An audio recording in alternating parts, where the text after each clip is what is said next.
pretty good too. But her other inflammatory markers on that little, her sed rate and C-reactive protein actually look really good. There's a certain percent of people that just have an ANA that's positive. You and I could have an ANA that's positive. So it's not really And bad. It's so not, it doesn't really mean anything, and sometimes that can go up and it can go down. So they'll do a rheumatoid factor, they'll do a lot more extensive labs on her, and then probably just, I bet you check that in a couple of months. Oh, this is the consult? Methotrexate, yeah, they put her on methotrexate. is a good medication? It's a pretty mild medication. Mild. So what are they thinking she has? Oh, this is later. You will see the diagnosis. Her fingers are swollen. Oh, so she's getting juvenile rheumatoid Yes. arthritis. Yeah, So do you think this medication is good for her? it's the most mild. Mild? If you could get away with doing the mild medicines on that, yes, it is. There's a lot of other ones that are available, but yeah, very mild medications.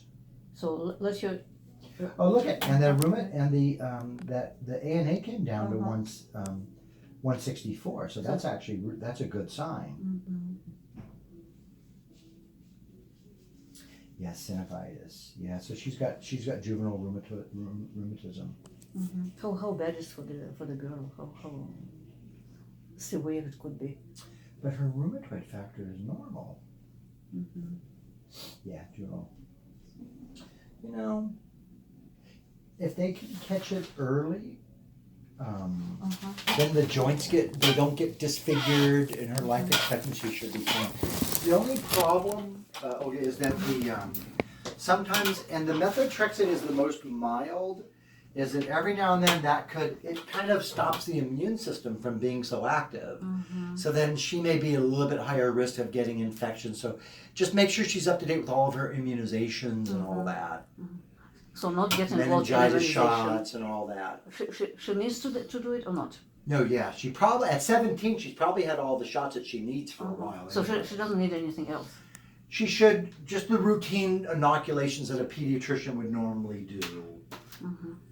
Okay, So- so the but medication that's is okay. good, yes? The medication that she's Because taking that is is the fine. most mild of the medication. So if I had to start a medicine for something like that, I would try that one at least. And you got to give that at least a good 6 weeks to, I think, 2 to 3 months to see if it works. But if that works, it's an old school medicine. And look at Carl. He's still good. He's old school. Yeah. So I said old school, Carl, not old. let her take this medication for a while, yes? Yeah, Yeah. definitely. Okay. Definitely.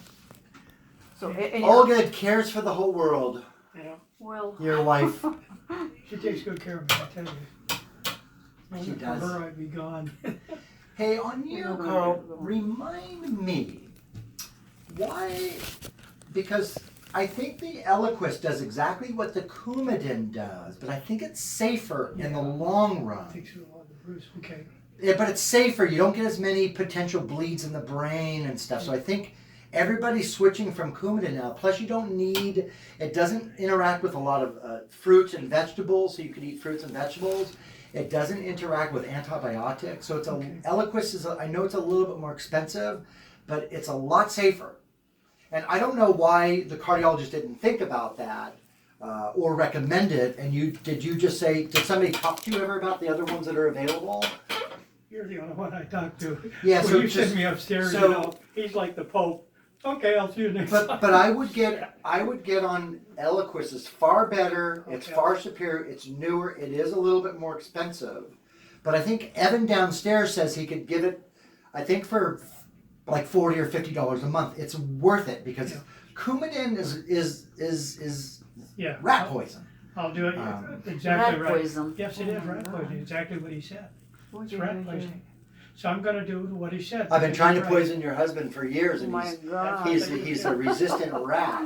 But I just think I know a lot more about it now, and I think in the long run, You know, because I don't want to step on anybody's feet, but I think you got to get on that. I'm on it as of today. It's Okay. done. I So listened you to wanted to talk to me about it first. then. Well, yeah, and I And so you could do a lateral move. So you stop your Coumadin tomorrow. okay. Actually, the Eliquis, Well, I take it at night, so I won't take it tonight. And I'll start tomorrow on the Eliquis. yeah. So it's gonna be So just start tomorrow on the Eliquis. One other question to ask you. I'm tired all the time. I want to go to sleep. Actually, what you should do. So tonight the Eliquis is 2 times a day. Yeah. And then so stop the Coumadin tonight. Take your first dose of Eliquis tonight, Okay, I'll do that. and then take it tomorrow, and then you could just make a lateral move on that. Okay, got it. Well, you got it right. It was $50 more. The other one's almost If you free. feel so tired, maybe he can take some vitamins. Yeah, What is it? Let me see, Carl. Do you know what sleep apnea is, Carl? Yeah, you sent me to that deal there, but I come in here and I want to go to sleep. I want to go to sleep all the time. I work a little bit, then I have to go lay down. I work a little bit, I have to go lay down. But what about the sleep apnea stuff? How did you get that? And I took that test. They said there was nothing wrong. How long ago was that test? Probably a couple of months ago. Procedure. He sent me home with some deal.